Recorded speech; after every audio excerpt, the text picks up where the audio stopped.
Epistle to the Romans, Session 74. 羅馬人書註釋第74講 Romans 6 verse 14. 羅馬書6章第14節，罪必不能作你們的主，因你們不在律法之下，乃在恩典之下。The first clause in verse 14, 第14節一開始所講嘅 For sin will not have dominion over you, 罪必不能作你們的主 is a statement of assured fact. 呢處係一個確實嘅事實嘅宣告 and should not be interpreted as imperative. 我哋唔應該解釋佢成為一個命令嘅 nor as pointing to a blessing reserved for the future. 亦都不是指一個留在將來嘅一個嘅福氣 as in instances noted already. 正如我哋前有先例所看見嘅 the future tense here also expresses the certainty of that which is affirmed. 呢處嘅未來時態同樣地表達出所肯定的事嘅確實性 certainty as indicative rather than imperative. 既然係已然即係事實，而唔係應然，唔係命令。The assurance affirmed makes valid and relevant the exhortations in verses 12 and 13. 呢處所肯定嘅確據呢，就令第12同埋13節嘅勸勉合理同埋適切 and provides the encouragement and incentive to the fulfillment of these imperatives.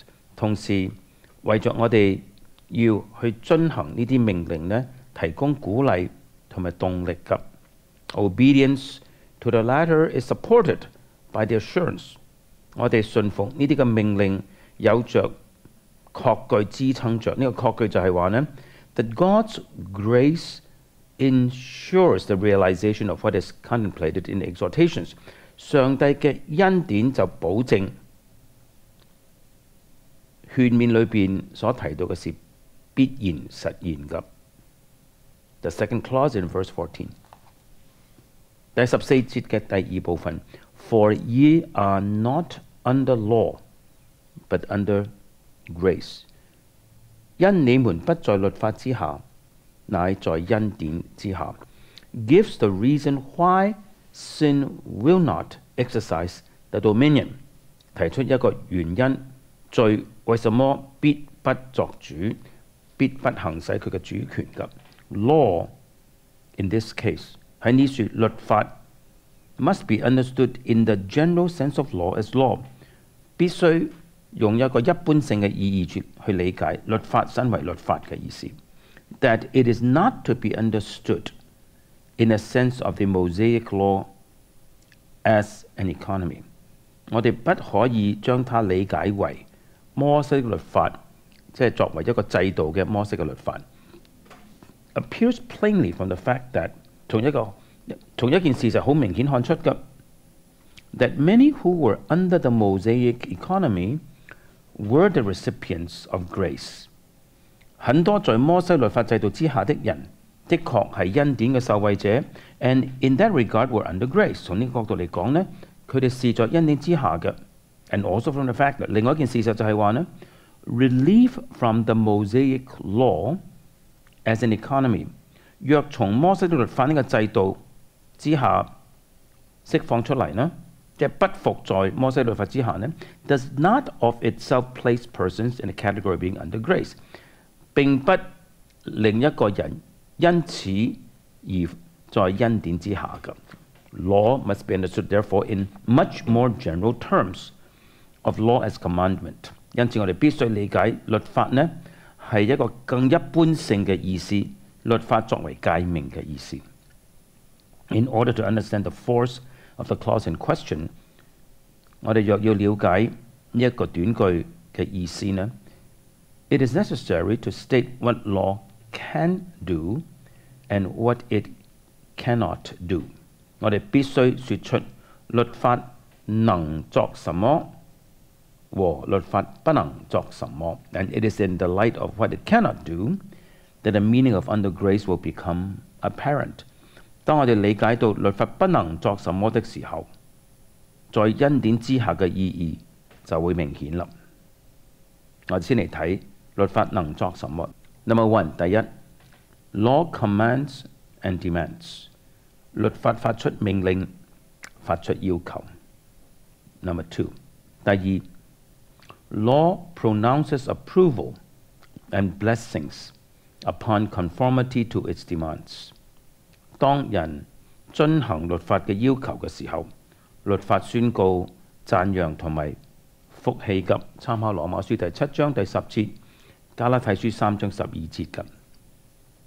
Number three， 第三 ，law pronounces condemnation upon every infraction of its demand。當每一次有人干犯律法嘅命令嘅時候，律法就向呢啲宣告定罪。參考加拉太書3章10節。Number four， 第四 ，law exposes and convicts of sin。律法揭露罪，律法叫人責心治罪。參考羅馬書第7章第7節、14節，希伯來書第4章12節。Number five， 第五 ，law excites and incites sin to more aggravated transgression。律法使罪更加嘅興起，犯更多嚴重嘅罪行嘅。參考羅馬書第7章第8、第9、第11同埋第13節。What law cannot do is implicit in these limits of its potency。當我哋睇見律法喺佢嘅能力上有呢啲限制嘅時候，我哋就能夠睇到律法不能作什麼了。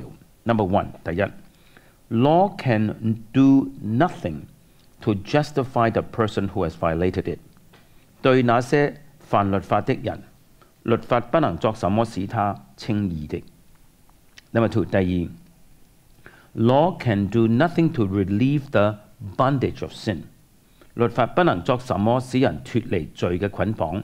It accentuates and confirms that bondage。律法肯定呢個捆綁，而讓呢個捆綁更加嘅顯著。It is this last feature of the impotency of the law that is particularly in view in the clause in question。喺我哋研究嘅呢個從句裏邊咧，最緊要嗰個特點就係呢方面律法嘅無能。The person who is under law， 一個在律法之下嘅人 ，upon whom only law has been brought to bear， 唯有律法喺佢身上生效嘅 ，whose life is being determined by the resources of law， 佢嘅生命係由律法所能提供的、所決定的 ，is the bond servant of sin。這個人是罪嘅奴僕。Hence， 因此 ，to be under law is to be the bond servant of sin。在律法之下嘅意思就係作罪的奴僕。It is in this light that under grace becomes significant。從呢個角度去睇，我哋睇見在恩典之下有多麼重要嘅意義。The word grace sums up everything that by way of contrast with law is embraced in the provisions of redemption。恩典呢個字係一個總結性嘅字，佢總結咗在救贖所提供嘅事上所包含的一切，然係與律法相為對照嘅。Believers have come under all the resources of redeeming and renewing grace. Believers have come under all the resources of redeeming and renewing grace。信徒已經進入到在所有救贖使人更新嘅恩典嘅資源之下 ，which find the epitome in the death and resurrection of Christ。而呢啲嘅資源嘅高峰就係耶穌基督嘅死同埋復活。The virtue which ever continues to emanate from the death and resurrection of Christ is operative in them through union with Him. 藉着人與基督嘅聯合，從基督嘅死同埋復活所流出嘅所有嘅大能，不斷嘅喺佢哋身上施行嘅。All of this, the expression under grace implies. 在恩典之下呢個表述就暗示着這些一切的事。And in terms of this passage and of the subject with which it is concerned, 從呢段經文同埋呢段經文所關注嘅主題來看呢 there is an absolute antithesis between the potency and provisions of law and the potency and provisions of grace. 律法嘅能力同埋律法所能提供的，與恩典的能力和恩典能夠提供的之間有着絕對嘅對立嘅。Grace is the sovereign will and power of God coming to expression for the deliverance of men from the servitude of sin. 恩典就係上帝主權嘅旨意同埋大能，表達出嚟，救人脫離罪嘅奴役㗎。Because this is so， 因為這個事實的緣故 ，to be under grace is the guarantee。活在恩典之下係一個保證 ，that sin will not exercise the dominion， 保證着罪必不執行佢嘅主權嘅。Sin will not lord it over you, for ye are not under law but under grace。罪必不能作你們的主，因你們不在律法之下，乃在恩典之下。Verses 15 and 23， 我哋來到羅馬書第6章15到第23節嘅。第15節 verse 15， 這卻怎麼樣呢？我們在恩典之下，不在律法之下，就可以犯罪麼？斷乎不可。At verse 15, the Apostle takes up again essentially the same question as that with which the chapter opened。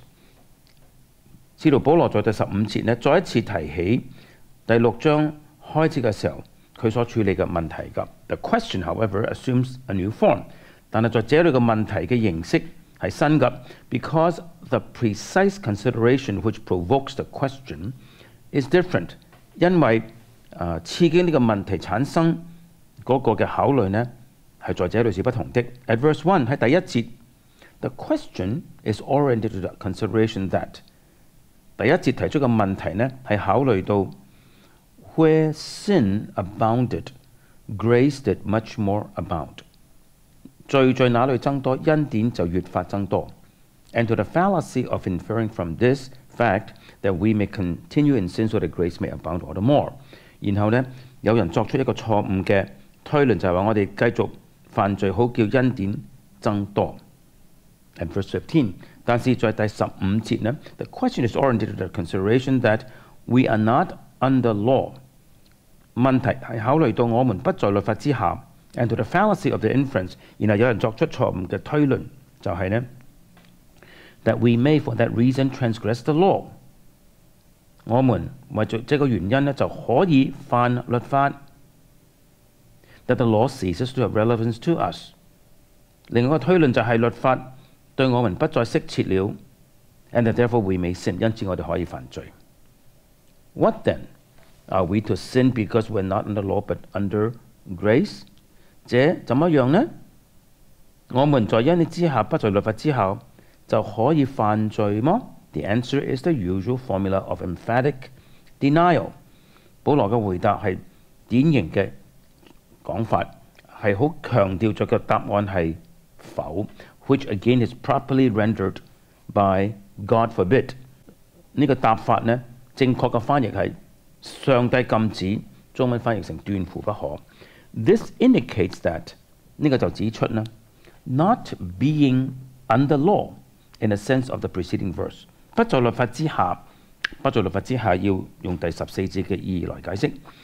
In no way releases us from the obligation to conformity with the law， 完全冇釋放我哋不再有義務進行律法 and gives no license to sin as the transgression of the law。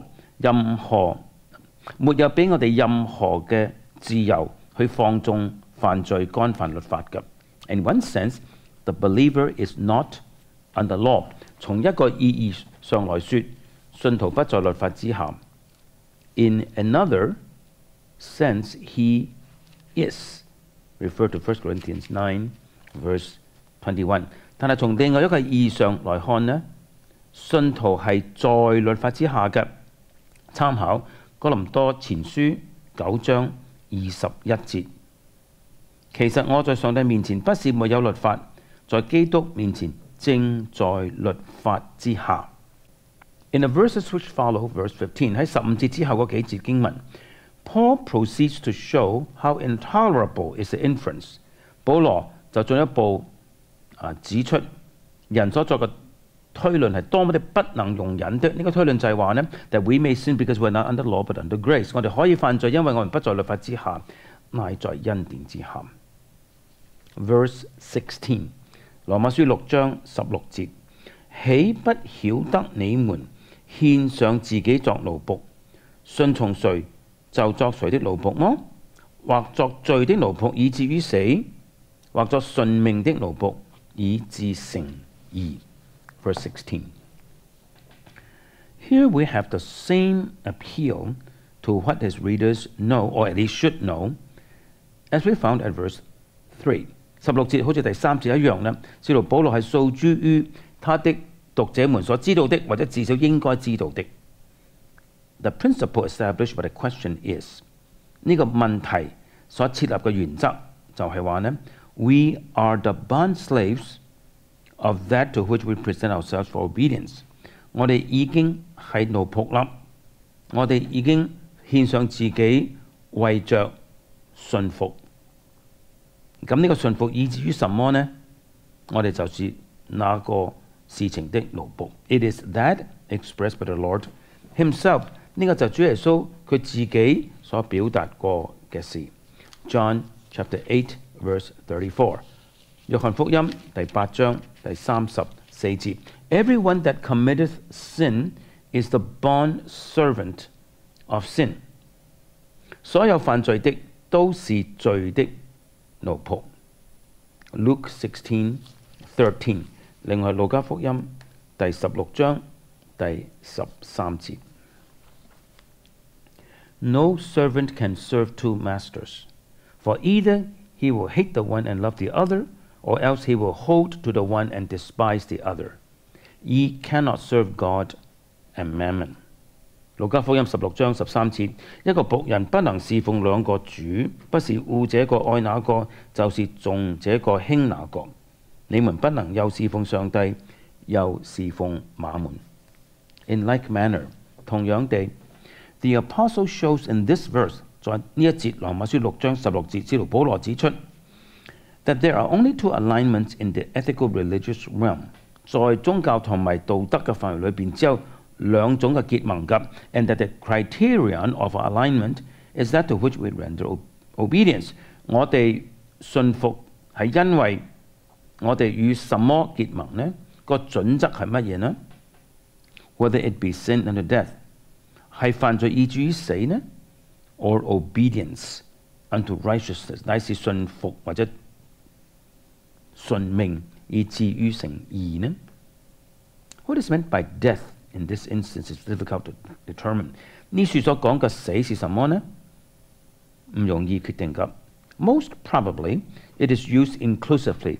最有可能嘅死係包含好廣嘅範圍嘅 ，to refer to death in all its aspects， 就包括咗罪嘅所有嘅層面 ，culminating in that eternal death of everlasting destruction from the presence of the Lord and the glory of His power。2 Thessalonians chapter 1 verse 9。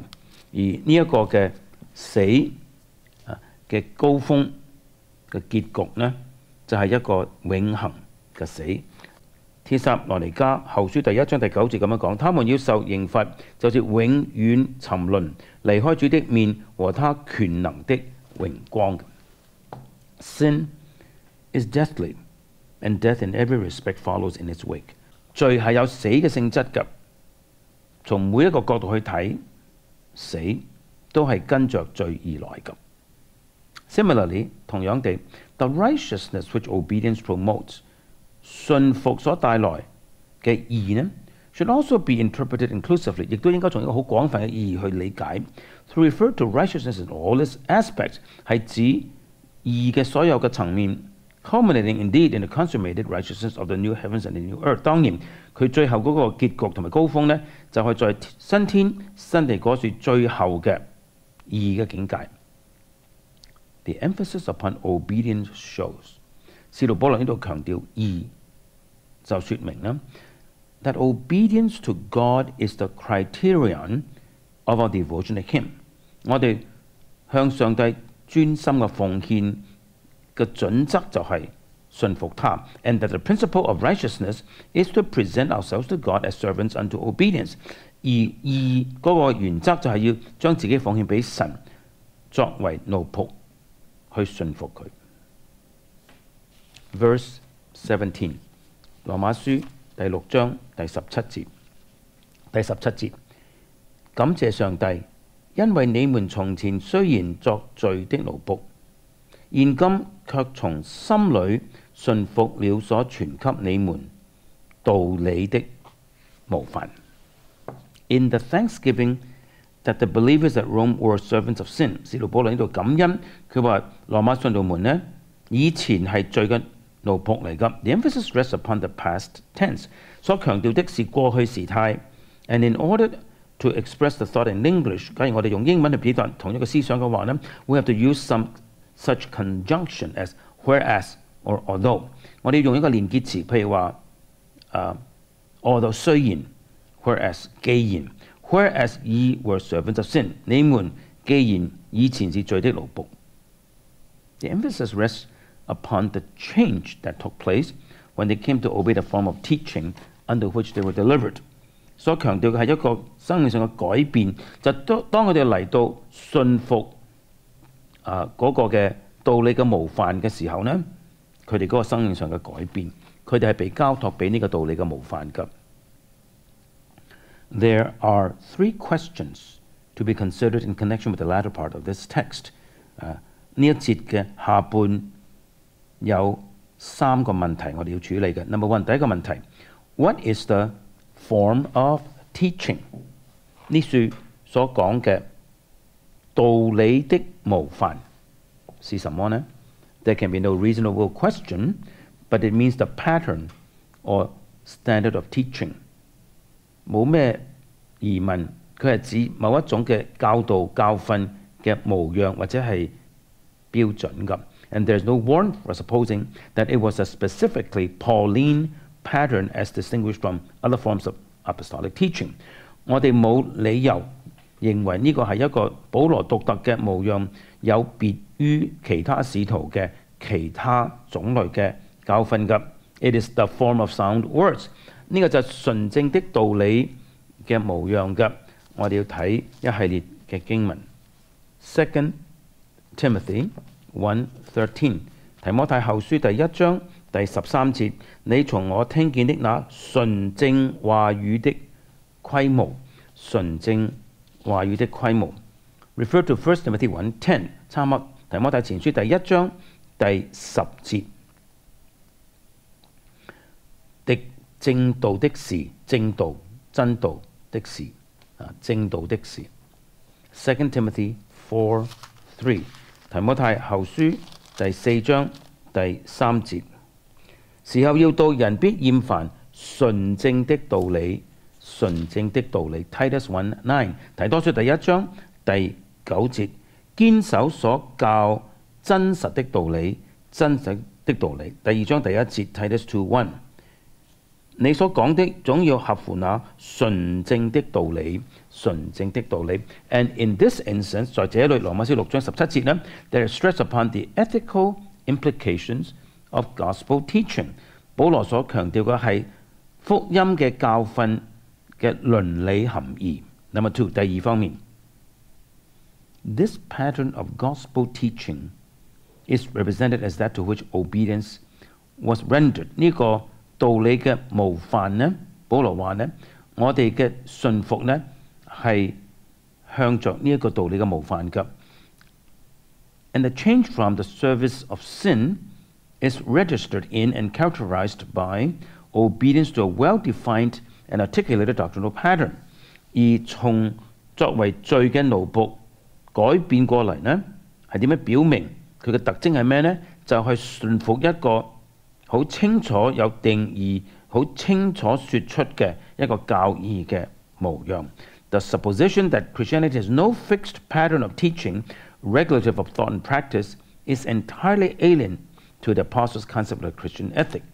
使徒保羅對基督徒倫理嘅概念呢，一啲都唔係話基督教係冇一個確定嘅教導嘅模樣去管理人嘅思想同埋生活嘅咁樣嘅觀念，完全與使徒保羅嘅基督教倫理觀係完全不一樣的。我哋下一次繼續講呢個第二點，仲有第三點，咁樣就完結咗第6章嘅第17節咁。